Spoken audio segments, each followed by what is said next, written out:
at CHASEN, and I really appreciate those who are coming out and are attending. And if you're here for the first time, could you just raise your hand? Oh, here comes one walking through the door. Okay. And their first time. Well, thank you for coming. I would like to recognize Sierra. You just raise your hand. She's she'll be the new PTO president over at Woodside. So she'll be kind of our go-between over there, and we appreciate her being here tonight. As far as the minutes, once you get onto our emails, you'll see the minutes will be distributed in our email, so they'll be coming out. The treasury report is on our agenda, and we did have some expenditures that you'll see for next month because of the big day of service, because we help contribute there. And at this time, I'd like to go ahead and I'm going to push number 5 back on the agenda with our impact officer, and he can fill in later if there are more questions after the chief has an opportunity to speak. So, let's see, Kat? Yes. Update for Woodside. For Woodside. Updates for Woodside. Oh. Yeah, you got the mic. Come on. Updates for Woodside. They had a Cinco de Mayo fundraiser, tamales from the restaurant in Sacramento, La Esperanza Bakery, were delivered on May 1st. They had 26 one-dozen orders were placed. They raised $228 for their dance and cheer team, which was exciting. But people, 26 dozen, we're bigger than that. We're 3 areas. We can do better than that. So hopefully next year, everyone will get the notice a little sooner and go ahead and place an order. They really weren't much higher than they would have been had you driven to Sacramento and picked them up there. So let's do better next year. They had their first ever cultural festival. It was on an evening. They had arts and crafts, faux henna tattoos, drummers, music, and food. And Dave actually was supposed to chat about this. He actually attended. Our VP Dave attended. And I guess the fun was had by all. Additionally, just a reminder, school is out on Monday for Memorial Day. And the last day of school is June 10th. So, wow, time's flying. Just a note, let's see, was that last Friday? Or what day did you have the breakfast? Yeah, it was the 16th. Gosh, it was, yes, yep. Okay, so I had an opportunity to go over and attend, and that was nice. And it was my first opportunity seeing the grow boxes that I guess the Heights Church out in building for you, so that was nice. If you see a few red shirts around, this last week was the big day of service actually on Saturday, and we took on the Madera Park project, which, who are you pointing to? Oh. And I'd like to thank Harold. Can you raise your hand? He's still wearing his bibs. He didn't even take his bibs off. You'll see him. He's the one that's usually crawling under the tables, but we completely stripped all the tabletops off and new benches. And it was a 4-day project. We had an interesting collection of people on Saturday. I had kind of my core team, but we had people that just signed up on the internet. And I had these 3 girls that I met at the rally, and they were dressed nicely. And one could speak English, the other 2 semi. And there were 3 sisters from Afghanistan. They'd been over here for a year. And when we got to the park, also their little brother showed up, mom and dad showed up, and I'll tell you, they worked, and they worked, and they worked. They sure did a great job for us, and it was really nice. We had another dad that was there with his autistic son. I got a little nervous when he kept on wanting to handle the drill, but I figured, I told his dad, I said, he's on you now. So anyway, it was a great opportunity to work with the community. They have 66 projects throughout Orangeville, Fair Oaks, and Citrus Heights. This was our first year there. I'll let Marijane report the rally, if you know, and go ahead and take that from there. So let me go ahead, and you want to take some time and kind of give us an update with the council? Sure. And your feelings about the first annual Citrus Heights Big Day of Service. Well, thank you, everyone. Good evening. Thank you for coming out on such a wonderful day.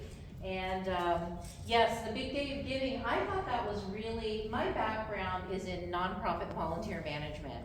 And so when I see a community rally together like Citrus Heights did and join an ongoing movement from our surrounding sister cities, if you will, that was really a joy to see. It was a joy to be included, and it's fun to work shoulder to shoulder with your neighbors, and I always encourage that kind of activity because it's family friendly. And I love that this year, I think it's this year a change, where they did encouragement projects where those of you who did not want to shovel dirt, paint a bench, you know, you could go and do an encouragement project at a senior center.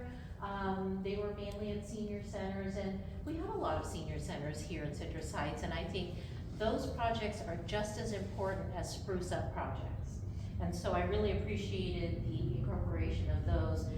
My church was heavily involved, as they have been in the past, and so it was fun seeing a mix of my community, my church community, and everyone out having fun at 7:30 in the morning. So that was really a lot of fun. News on council, you know, a couple meetings ago, we had the hearing for Ethan Conrad's amendment request, and he was ultimately denied. So for those of you who are kind of catching up with the information, the Sunrise Mall, as we all know, is deteriorating, and Ethan Conrad Properties is one of the property owners of the side where Sears was. And he wanted to ask for an amendment to add on some uses that were not permitted in the specific plan, namely drive-throughs and a storage facility. And because you can't parcel out a request like this, we have to take 100% of the request, and because we specifically as a community have drive-through fatigue, we had to say no. We heard from all of our community members. They did a roadshow of their own, and they knew the sentiment of the community and still went forward with this particular amendment request. And so us being good stewards of your voices and your opinions of where our community is going, we had to deny Mr. Conrad. And so that happened a couple meetings ago. Last meeting, we had an appeal process from a gentleman in our neighborhood, and he was appealing the movement of his vehicles off of his property. Now, we are respecters of personal property rights, absolutely, except when they encroach on the neighborhood. And when you have upwards of 50-some cars on your personal property, I don't believe that you are being a good neighbor. And thank you again to all of the neighbors who came out to speak against that and, you know, just really give their opinion. Some of you are close neighbors to this gentleman, and we had to deny his request as well. And we can get an update from Chief, but I'm sure action was taken fairly quickly after that. Other things that happened during the last two meetings, if you're even curious, are two reports were published. One was our financial report from our accounting department. We always want to make sure you are fully aware and we have transparency about where your dollars are going. We are stewards of taxpayer dollars, and we want you to feel comfortable of what we are doing and actions we are taking on your behalf with your dollars. And so that report is now online. The other great report that was published this past couple meetings was our Sunrise Marketplace annual report. Kathy Lynn Carpenter is the executive director of our Sunrise Marketplace PBID, and she has been doing a spectacular job keeping crime under control, keeping it beautiful out there and cleaned up. And you can only imagine she's got a very, very small crew that is paid for by all of the businesses that comprise the PBID. And you can only imagine it's a 24-hour job. The second you turn around and clean something up, something else is happening in another piece of the district. And so she is working around the clock with her very, very small team alongside our police department. And that report, along with the safety reports, are also online, and she published that this week. Any questions about either of those items, or simply questions about council needs? We've had a lot of people are concerned about the financial impact of moving the vehicles and how the city can get reimbursed for fees that have not been paid in the past, plus the process of moving the cars away. I'm gonna have to defer to Chief if that's okay, because that's his shop for the specifics. So that's a very good question, though. I was just asked that earlier. Any other questions?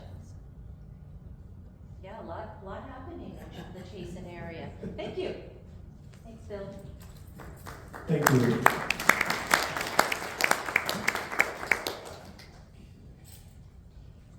So at this time, we're going to go ahead and turn the time over to our Vice President, Dave.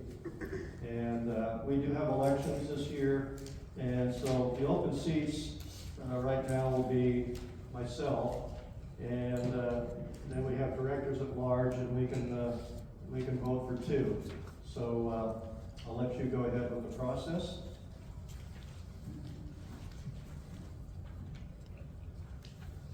Okay.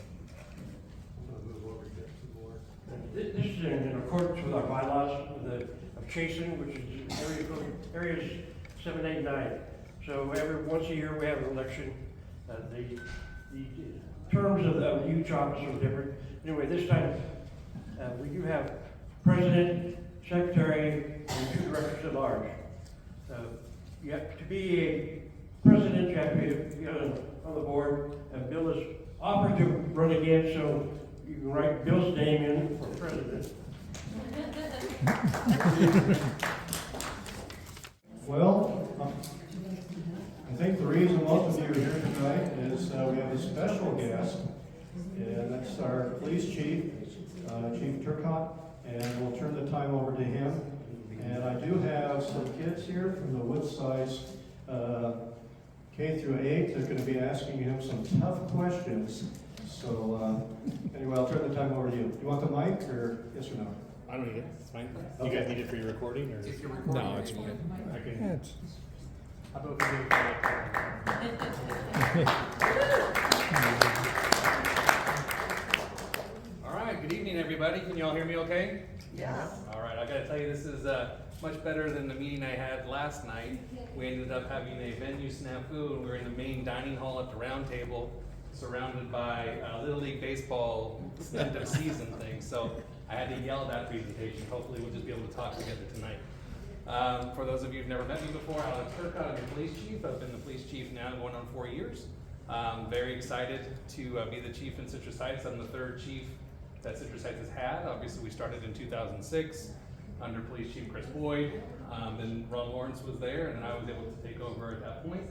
I have been a police officer here since the beginning of the police department. I came over as a police officer from Ventura, went up here, got married, and established roots here in Northern California. So I went from officer in 2006, did a very number of assignments, and here I am today. So I have a little bit of information to share with you tonight. I also have some questions that came from the group that I'll talk about. We'll have some time for any questions that hit, but before we get into that, we have some very special guest reporters here tonight who are going to come up and ask me a few questions, I think. You want to join me on stage here? We got to get your pretty face on camera.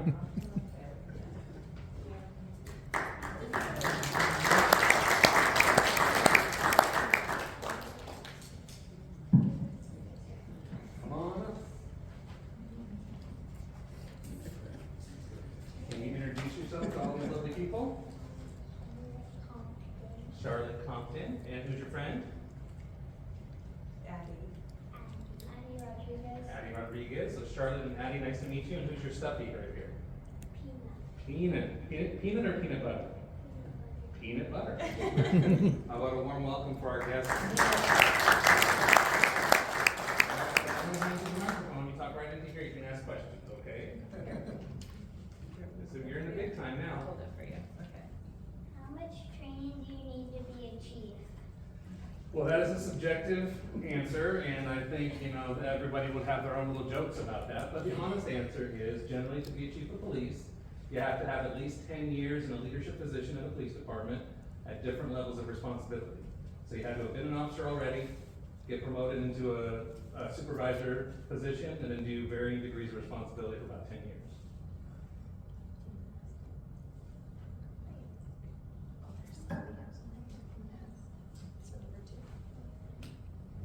Have you ever had to come to school for an emergency? Yes, so myself and my officers, we respond everywhere in the city. So we have certainly come to the schools a number of times. Thankfully, nothing super dangerous, but we're always available whenever you need us. Even if it's just stranger on campus or a scary dog or anything like that, you call us, we'll come out, we're gonna help you out. So we definitely have done it a lot. What challenges do you have in keeping our city safe? Mostly the challenges we have in keeping the city safe is people misbehaving and not listening to their parents. And that's not just children. That's not just children. Grown-ups also have parents, and if everybody just listened to their parents, I wouldn't have much of a job to do. That's a great point.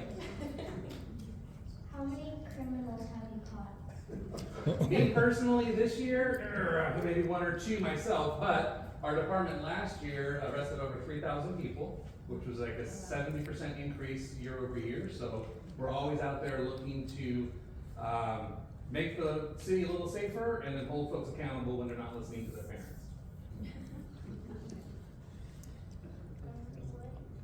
How many police officers does Citrus Heights have?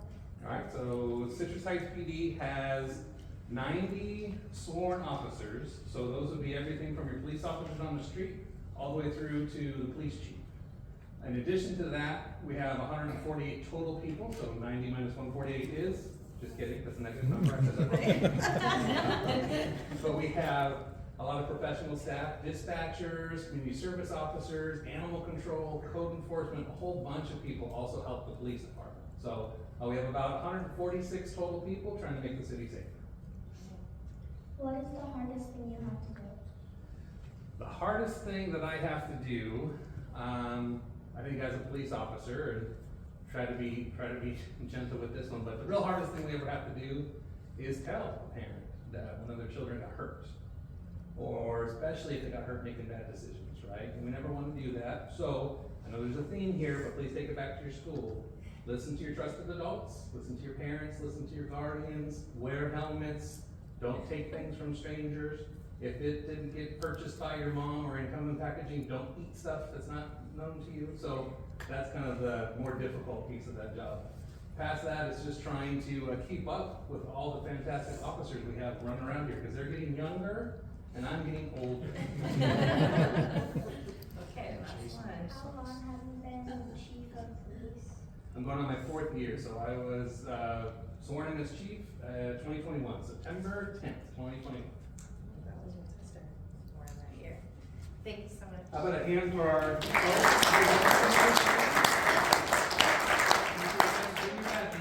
Bring one of these. We're going to get a little picture, is that okay? All right. We won't post it or nothing, it's just nice memories. I might send it to your teacher. Look at this guy and say, listen to your parents. I don't hear you.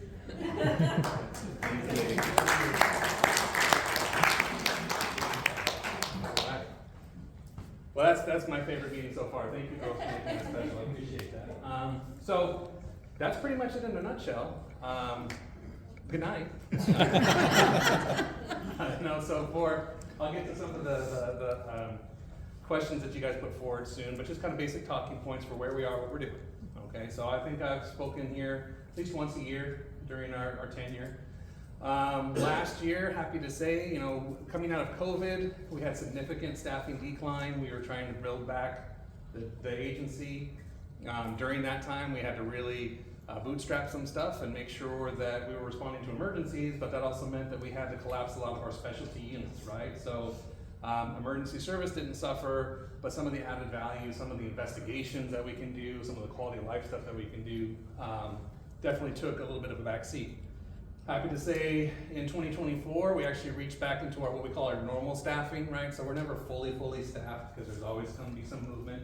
Anybody who has run an organization knows you're only fully staffed for like a day and then somebody retires. But happy to be bringing back some of those units that we severely missed. I think the most popular one, especially for the NAs, is we were able to bring our POP team back this January. So we have 2 detectives assigned to our POP team right now, a lieutenant and a sergeant. By the fall, we'll hope to bring on 2 additional. So the team will eventually be built out to 4 detectives and a lieutenant and a sergeant, a community service officer as well. So that's where we had it before, plus 2 additional bodies, which is nice because the beautification projects that we've been doing around town, we found that the secret sauce there was an actual officers linked up with the beautification crew every morning to be able to go out to these areas where there's some folks that are not the nicest and make sure that we can express our displeasure and fix that out. So the POP team's taking on that role as well, and then we'll have additional personnel to really impact some of the quality of life stuff. So for those that don't know, POP team, and POP stands for problem-oriented policing. So you've heard of community policing, hopefully. That's the era we're currently in. Community policing is the philosophy for which the police department's known. So community policing is the idea. It replaced modern policing. Modern policing came at you as, we're the specialists, we'll tell you what you need, and we'll prescribe for you what crime reduction looks like. Community policing, which we've been in since the early 90s, is the idea of we police with our community, right? And so even for our staff is the community as well, because even if they don't live in town, they spend more time here working than they do at their own house, right? And so we really have a passion for making the community better and wanting to do that. Problem-oriented policing is the tactical methods in which we try to have some long-standing outcomes, right? So all of our officers use a problem-oriented policing philosophy where they're gonna go to the call for service, but they're gonna try to fix the problem if they can and move on, right?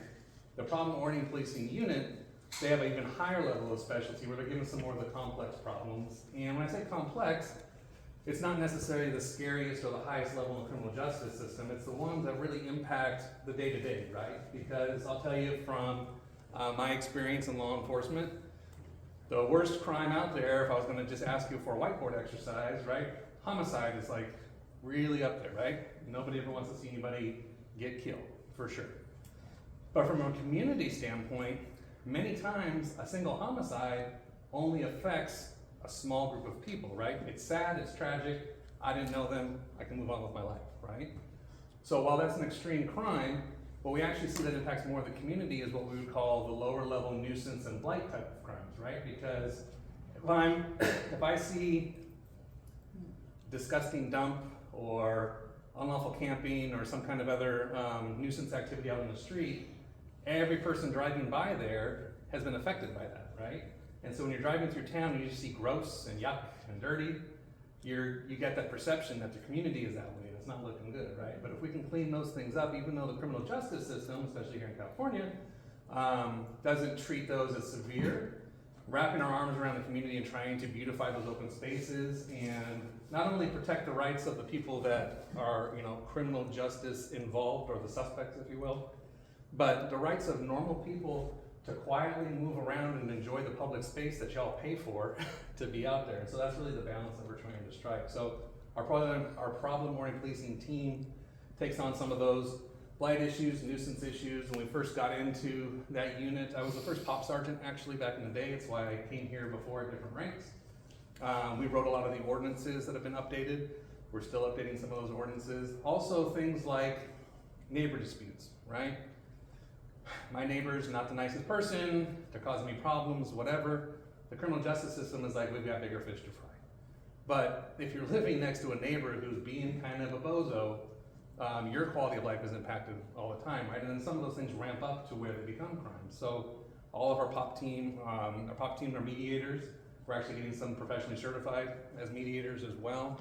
They don't come with any more special tools, but they do have that problem-solving skill to try to involve the stakeholders, make peace in the neighborhood, and do what they can. So we find that while that's, they're not really necessarily making the headline arrests, when they go into a neighborhood, by the time they come out, that neighborhood has felt more vibrant, more safe, because there is actual crime, that is true in there, then there's a perception of safety. And honestly, for a community, the perception of safety actually affects more people, right? If things look clean, if the neighbors are taking care of their own houses, it's that whole broken window idea, right? If you leave a junk car or 50 junk cars in the middle of a parking lot, we feel less as a community. And so we're working hard to fix some of that stuff. That was a lot of talking about pop, sorry about that, but I'm excited that they're back. Last year also was a goal to, really talk about, I know there's a question in here about the main challenges that law enforcement faces.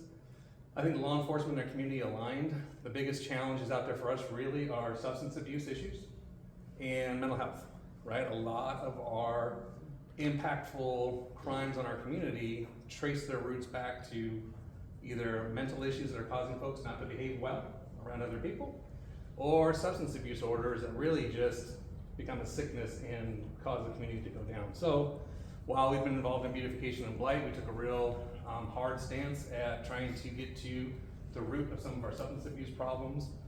We were able to increase our narcotics arrests by over 67% last year. We revitalized some of the training for being under the influence of controlled substances in public.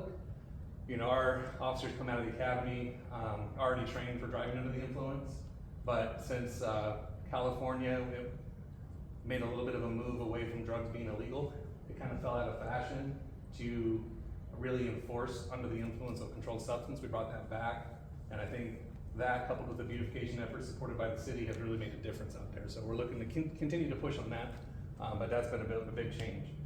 Overall, I know you guys probably spent rapt attention watching all, whatever the hour was of my annual report in front of City Council, so I won't repeat all that for you, but the highlights are for 2024, the new way that the state and the feds are keeping track of crime. It comes into 3 buckets. And the 3 buckets are persons crimes. So persons crimes can be everything from homicide to an assault and battery. It's a crime where there's an actual human victim involved, right? The next one is property crimes. So property crimes would be stuff like vehicle burglaries, shoplift, things where just property is taken and transferred. And then the last bucket is what they call crimes against society. And so those crimes are generally status offenses. So they're offenses of possession for the most part. So possession of drugs, possession of illegal firearms, possession of other illegal weapons, those kind of fall into crimes against society. So what we saw with our persons crimes were up about a percentage point.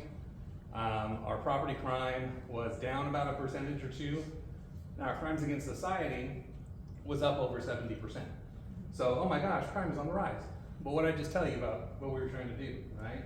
So those crimes in there are the crimes where we're less likely to have somebody call us about it. That's our officers proactively going out and finding that kind of stuff. So their increase in arrests drives that crime number as well. So overall, crime ticked up, reportable crime ticked up about a percentage point, but I actually see that as a positive with the crimes against society. Now, in the crimes against persons, we looked in that category to see what the rise is. The biggest trend in there was under the category of assault. And so diving deeper into that, the actual trend up was assaults on our police officers. And so while I never want my police officers to get assaulted, that trend was really tied to all the proactivity that was happening. The more bad guys you're gonna find, the higher propensity for them to assault you. I am happy to report that while we had a spike in assaults or intimidation on police officers, we did not have a spike on police injuries. We did not have a spike on suspect injuries. And so that's been wonderful because to me it shows all these young officers that we've been training up from, being fresh off the street to police officers, they're de-escalating, they're using good tactics. Things are still gonna happen, of course, but from a trend standpoint, pretty positive in the data. So that's kind of the overall put there. Moving forward to this year, we're looking to continue, like I said, bring the POP unit to full bore. The POP team will come around to some of the NA meetings, but during the absence of POP, we brought our command staff level folks into these meetings. So I know Lieutenant Herman is a regular for you guys. We're gonna keep that. That not only helps the neighborhood area because having a command level person means when you guys need something done, he can just go order it to happen. Whereas our line level detectives have to leverage their friendships and favors to get that done. So Wes will go straight back with that input. But then also by having my command staff members here, not only do you get to hear from them and they can hear from you, But the detectives we want finding things in the street during these times during the meeting are out there doing that instead of being in here having meetings. So they still love you all and they'll definitely be around, but I'd rather have the cops out there looking for bad guys and we can all share it together. That's okay. So this year too, I know this neighborhood especially is probably very happy about code enforcement right now, or at least interested in the code enforcement case. We are looking to continue pushing our proactivity in code enforcement. Code enforcement was able to increase their proactivity. And when I say proactivity, that's, there's complaint driven where somebody calls and tells us. Proactive is where we take a targeted approach and go out ourselves and do it. In 2024, they increased their proactivity about 164%, which is about an additional 300 to 400 cases that they're working on. That being said, if you've ever had a code enforcement complaint of any significance, the one thing that you will tell me is it took way too long. And so we're also working with our council and other city departments to make the process more efficient, update our codes. We still want to seek voluntary compliance, but not to the point of ridiculousness. So we're trying to get a little quicker with our admin hearings and the like. The appeal hearing that Vice Mayor, Vice Mayor's fine. Sorry. I've got a long day, guys. That the Vice Mayor spoke about was actually one of our first steps there, where we haven't had a lot of those happen recently, but we're pushing the envelope there, and we have council in significant support, and all of you came out to support as well. So you see a person who might have been playing the system there got a taste of the community's input on that, and council representing the community supported us with that as well. So on that particular case, this is the car hoarder, the 8,000 block of Old Auburn. They have all the cars. Well known to us, we've dealt with this a number of times. We did move forward with an abatement hearing on that. The hearing officer agreed with us that those cars shouldn't exist. There is due process that allows for an appeal. He filed an appeal, was heard in front of council. Council was disinclined to acquiesce to his request on the appeal. And so now we're in the stage of having to move forward with what we call forcible abatement. So we've already been down to the judge. We got our warrant. We'll be serving our warrant later. As it happens, no matter what was said at the meeting, it does appear like the gentleman has some capacity to move some of the cars, because what I've been told is a number of those cars are getting towed out already. Whatever's left when we get there, we will incur towing charges on that. But what we do with that is any money we expend in the abatement process gets added to as a lien against the property. And if they ever go to sell, that's still right there. In that same vein, there are a number of scofflaws that have not taken code enforcement seriously in our community. We are working to strengthen some of our collections mechanisms, so we don't have to wait for property to sell, so we can actually start adding onto their tax bill and things like that. So that's some things to come. We still would like everybody to not be involved in code enforcement and voluntarily keep their stuff nice, but I think our community has definitely had it with letting this circle continue to go. And so we're right there with you trying to make that work. Does that answer the question on the cost piece there? Well, I think the question is, if he does not move the vehicles, is the city gonna step in and do that? Yeah, so when we go to serve the warrant, we'll have tow trucks lined up to do that. And so any cost that is associated to the city will be added to his fees and fines. The last time we did this, by the time we showed up with our tow trucks, he had moved all the cars. Then we gotta go find where the cars are parked around the city How's the and street? start the process. Yeah, so you hand me the address and we'll go out there tomorrow to start that mechanism too. So anyway, yes ma'am. What about the other lot on Old Auburn? The, A140. Yeah, so somebody gave me that address. Somebody gave me that address that night. Our code officer went out there the next day, started the process on that lot as well. yes, it was me. Huh? Yes, it was me. Oh, okay. I usually have a thing for faces, names, or something else, but I'm yes, probably sir. the person who notified code enforcement about A140 back about 2019. When one section of his fence got blown down, he was furiously trying to get it back up in place. Yeah. And he had 60 cars in that property at the time. Yeah, and that's the one that we took to warrant last time. He didn't appeal that one, and he ended up moving the cars. But this is one of those things where we can be frustrated and give up, or we can just keep at it. We're going to keep at it and try to get it faster and easier next Yeah, time. he started moving vehicles that night after the hearing. Yeah, that's what I'm told. So that's correct, and I guess so. Yeah, it's interesting that there's some place for them to go now. Yes, Is ma'am. there a law about how many vehicles you can actually have on your property? Generally, the code that we're using talks about having cars parked on approved surfaces. And so usually, you know, it's the third yard car that we're having to deal with. In this particular case, with all those cars, they're clearly in violation of that. But I feel like we'll be at this next time, and so I think some of the stuff we'll be using to do next time is some of the environmental impact and some of the fire hazard codes that might be more appropriate on that to increase the life safety push there. So, I mean, you can't be a car dealer without a license. You can't operate a business off your property without a license. The general code enforcement code we have been using for too many cars has been that parked on approved surfaces, but the book's this big and I'm getting tired of it, so we'll let the fingers do the walking on some of that stuff. Boulevard. What's that? There's a lot of lots. Yeah. Vacant property down the other side of Auburn Boulevard. Or Rio Linda has a cottage industry and storing cars on property, so that's fine. All right. Nothing against Rio Linda, my parents lived there for quite some time, but there is definitely spots that you can park cars. I have So. a question. What Yes, have you ma'am. done about the weeds and stuff that are in that lot? I mean, they're getting pretty darn hot. That'll all be part of our, that'll be all part of our abatement, yeah. I'm a little nervous. I live in that subdivision right next. Yeah, so cars, weeds, and there's one more, those are all on the abatement list for city forces, yeah. Did he sell part of the property? The lot that they're talking about next door, I believe used to be his lot. He sold that, but it seems like he's still parking cars there. Well, who's responsible to clean that up? The guy, the person who bought it? Separate parcel, separate owner, so we're starting to go after that particular owner to do the same thing. You sure he didn't buy it?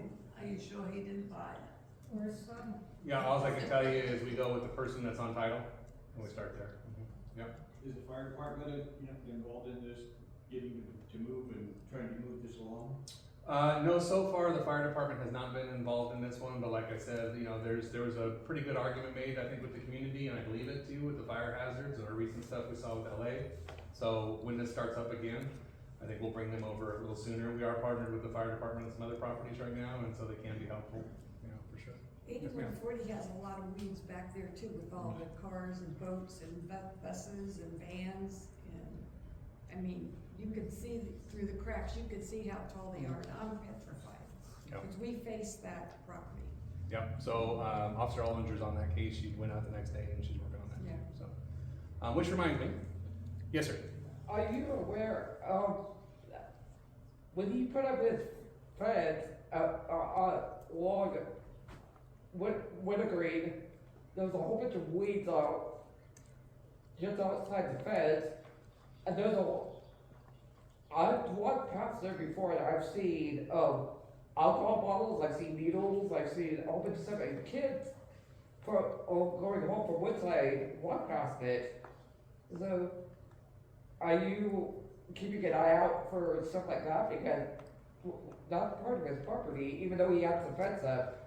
Yeah, I think we can all agree that that particular property is not being run the way I expect a property owner to run it, so we're working on it for sure. Okay, good. On 8240, I helped submit some photos some time ago to code enforcement. Be aware that outside his fence line, on the street side, be very careful walking around there because there is barbed wire down on the ground sticking out. That is a man trap, as far as I'm concerned. Yeah. Well, as it happens, unfortunately, we run into that kind of stuff all the time, and so we'll take some due regard on that, but I appreciate the heads up for that, for sure. Okay, That's a safety issue. have we accomplished information on this particular case? Would you like to move on from there? All right, very good. Couple questions that I had submitted from this group here was, there's a large number of homeless in our area, especially around the retail businesses. Understanding homelessness is not a crime. What activities should we witness them doing? Should we make a report or a nuisance or crime report? I asked this from all the neighborhoods, but I just got a show of hands. Who does not know what C-Click-Fix is? Okay. C-Click-Fix? Okay. So, along with 911 and emergency, our non-emergency line for non-emergencies, any reporting you want to do. We have online reporting as well for low-level crimes, etc. The newest kind of app that we have as a whole city is what's called C-Click-Fix. So it's a camera app, or it's a phone app that you can download to your phone.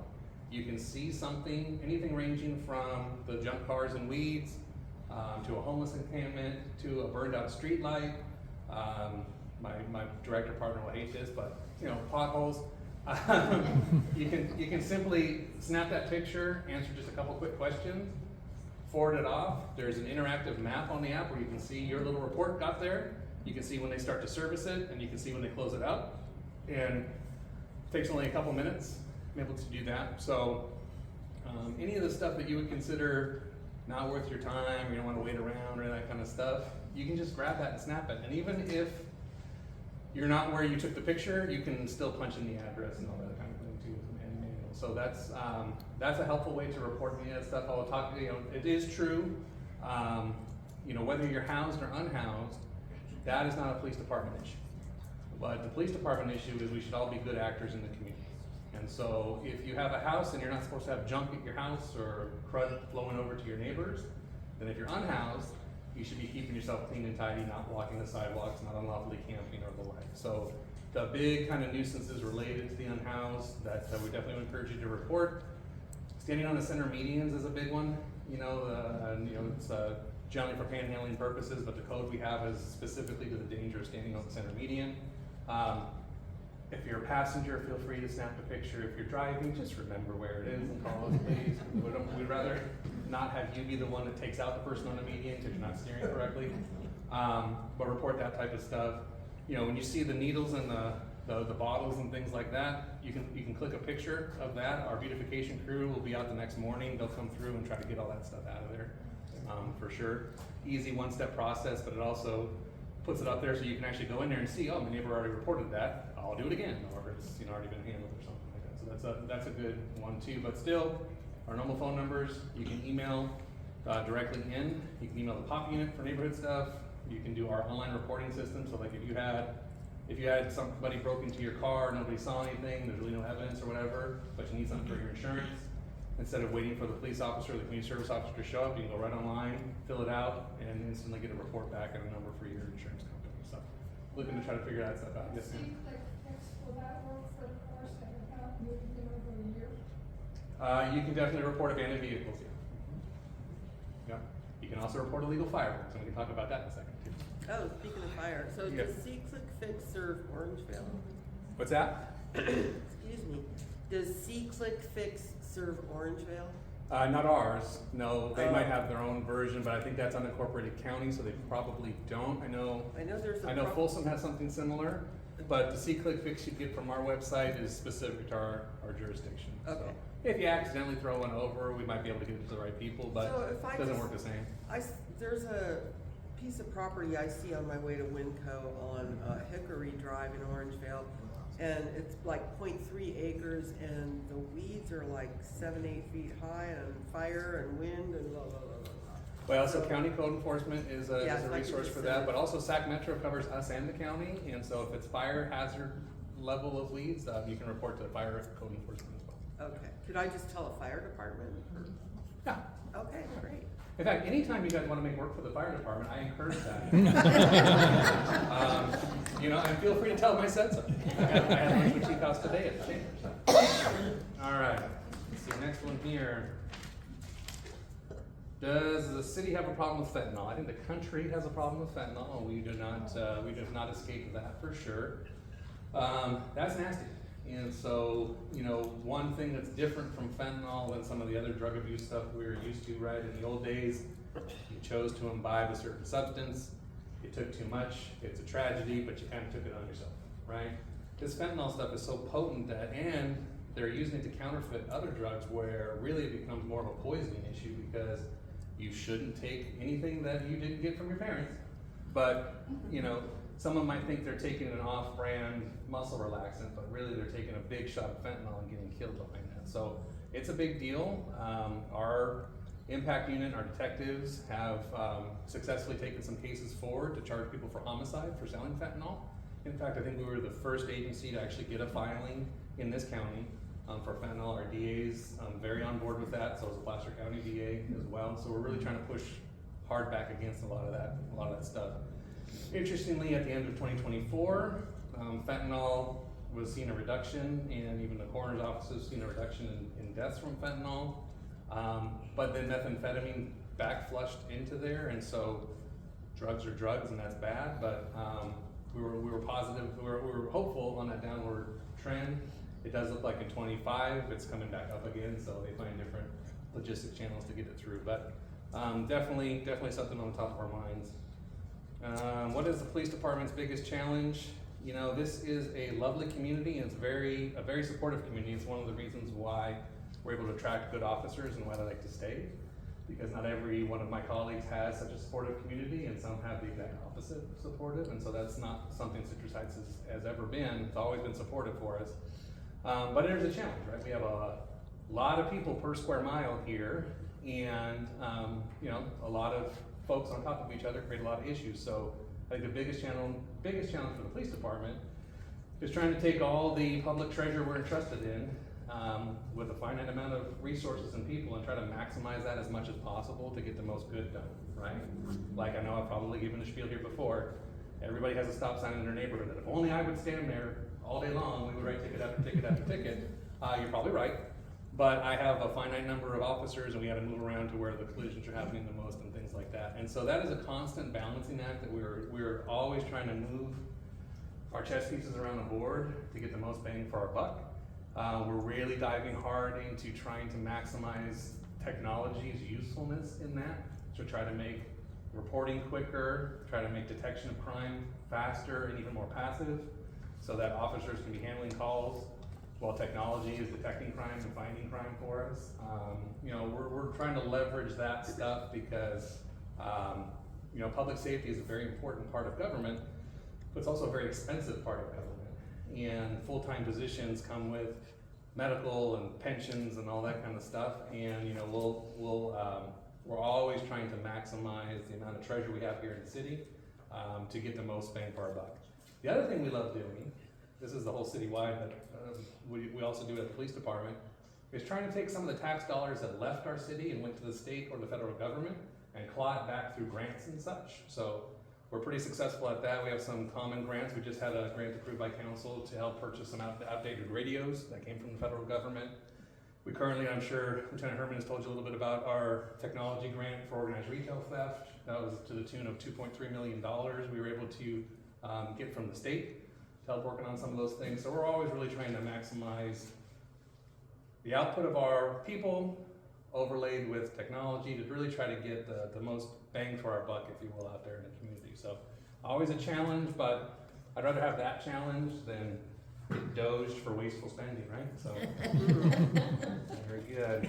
Let's see here. I think I'm coming towards the end.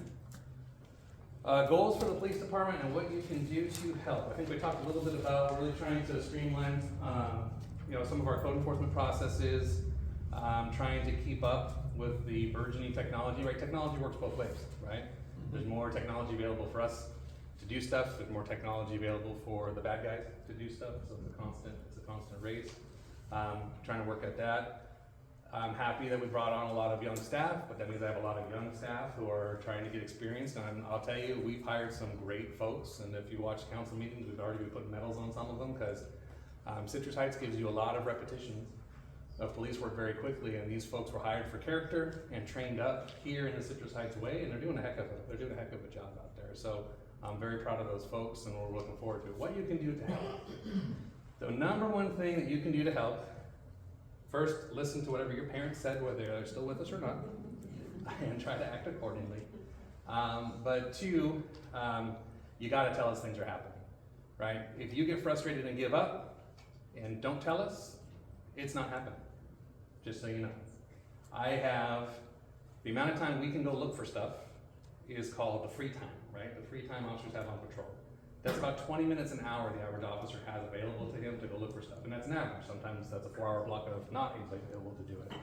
So while it would be lovely to say we can travel every square foot of the city every single night and watch out for all these things, it's simply not true. That's why we have our community policing model. We need your eyes and your ears. We have, like I said, email, see, click, fix, the non-emergency line, which is 727-5500, our 911 number, which is 911. These are the jokes, folks. I don't know. But either way, get us the info, and even if it's something where the officers are too busy to get there or whatever, if you ever want to know what happened on a call that you put in, just simply say, I'd like to call back on this position with this. Sometimes if there's like a loud noise in the middle of the night, by the time we get out there and it's quiet, we don't want to then wake you up after you just got to sleep from whatever was happening to tell you what was going on, but we do want you to have that information. Ever since I've taken over as chief, we've tried to push as much information out as possible. Now, this doesn't satisfy the nosy neighbor gossip piece that we all have, but every single call that we go on in a day, the very next day or next business day, is published on our website, so you can see where it happened, what happened, and what the ultimate disposition was. It's not going to give you juicy details because, frankly, it's none of your business, but if you're like, hey chief, I saw 5 cars at Walk and Don't Walk, what happened? I don't know, I have 5 cars doing stuff all the time, but if you knew the time and the date, you can go right there and see if it was something major or not, right? We do try to keep up with our Facebook and our media releases as well. There are a number of Facebook groups that have scanner jockeys that'll tell you more information than I could tell you or should tell you about stuff anyway.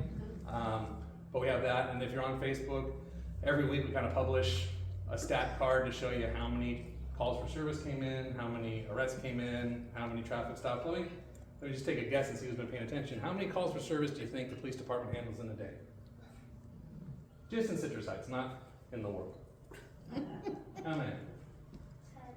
10? That's a good guess. And that would be a lovely community to be in. Right. Anybody else have a sense? 555. 555? Well, you go through the county area, so that's if you've been both together. On average, we average about 300 calls for service a day. We take about 88,000 calls for service a year. So pretty much 1 call for every resident. And for any of you that didn't call the police, someone else took your ration and called us anyway. So we stay pretty busy with that kind of stuff.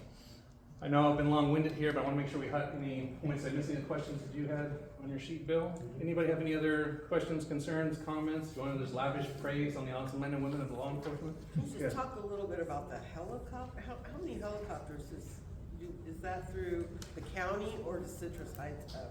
Yeah, so Citrus Heights Air Force is I'm playing my restrained card, okay? to small unmanned aerial systems. So I'm happy to say we do have an Air Force for the last, 7 years, something like that.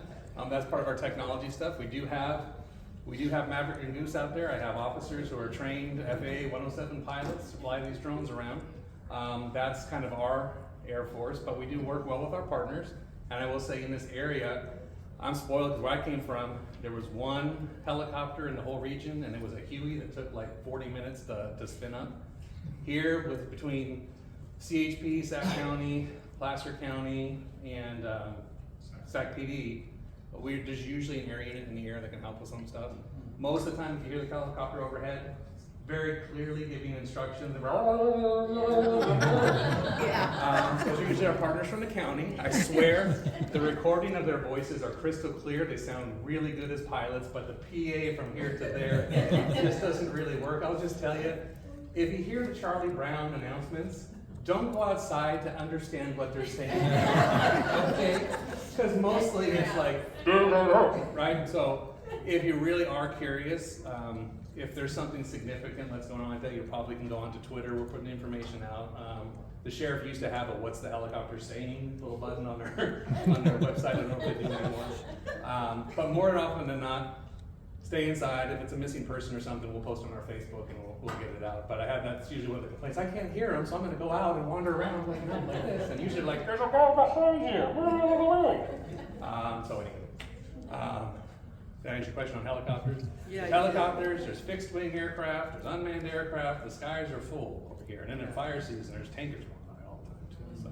And you can get on Citrus Heights Crime Watch, it's a Facebook group, you can get what they're saying and the Nextdoor app too. Yep. And Ring tells you too, a lot of, neighbors out there posting. If you want to know if anybody in this city has heard a loud bang in the middle of the night, there are 6 different apps you can go to confirm said bang occurred. Yep. All right, folks, well, thank you for having me, and enjoy the rest of your evening. Thank you.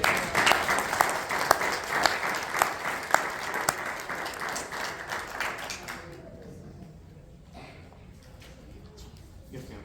Well, thank you. I think one of the great things that when the city was created we had Mayor Bill Hughes, and he had the vision of dividing the city into neighborhoods.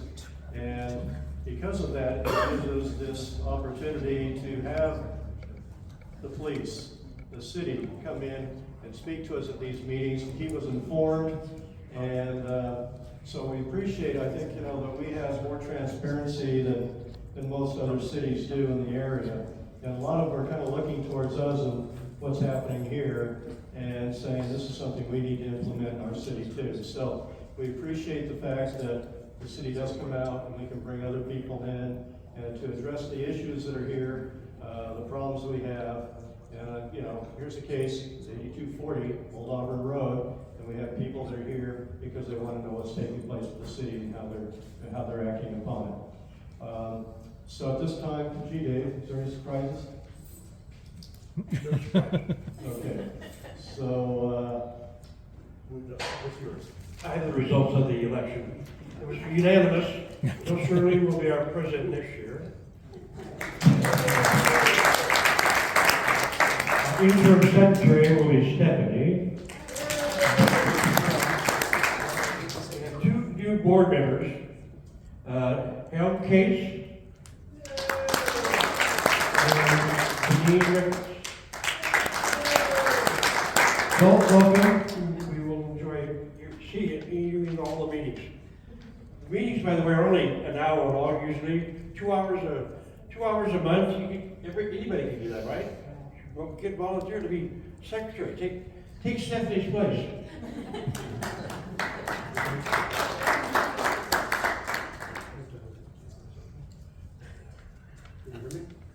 No, we can't hear you. You can't hear me. Okay, let's see, we have a raffle, but before we do that, I'd like to ask, well, you can bring the hat up too, Stephanie, or Kat. Already forgot who I am. Still confusing us.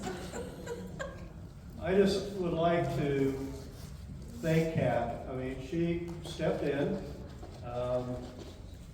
2 years ago. for 2 years, and she has been tremendous. And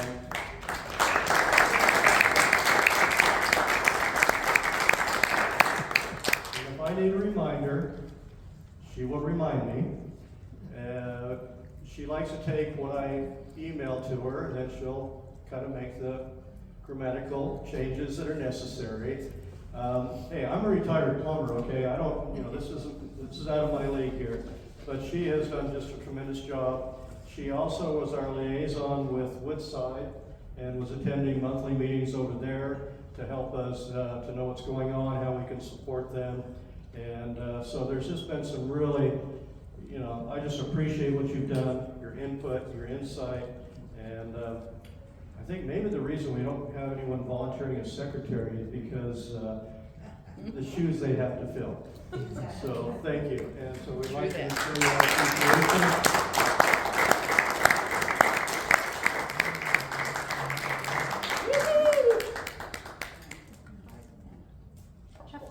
Thank you.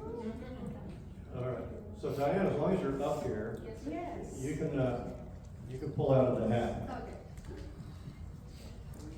Yeah, you definitely need it. I can't read it. That's okay, I can read it. Okay, you just pull it out.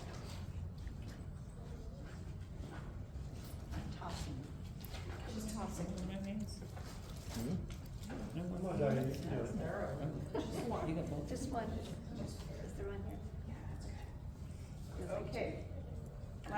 Last 4 digits. 8232. Of course. That's not right. Whoa.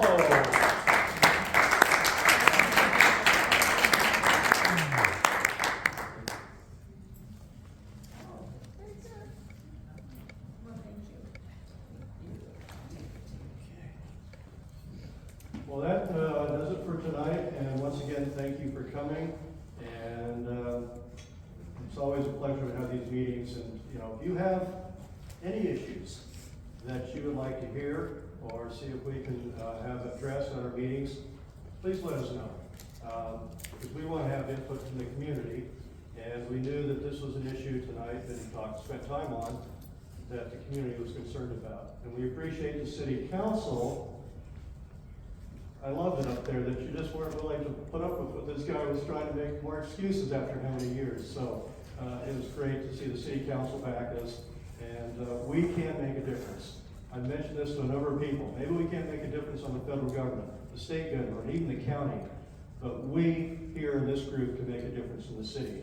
And I know our city councilwoman can attest to that. So thank you, and have a good evening.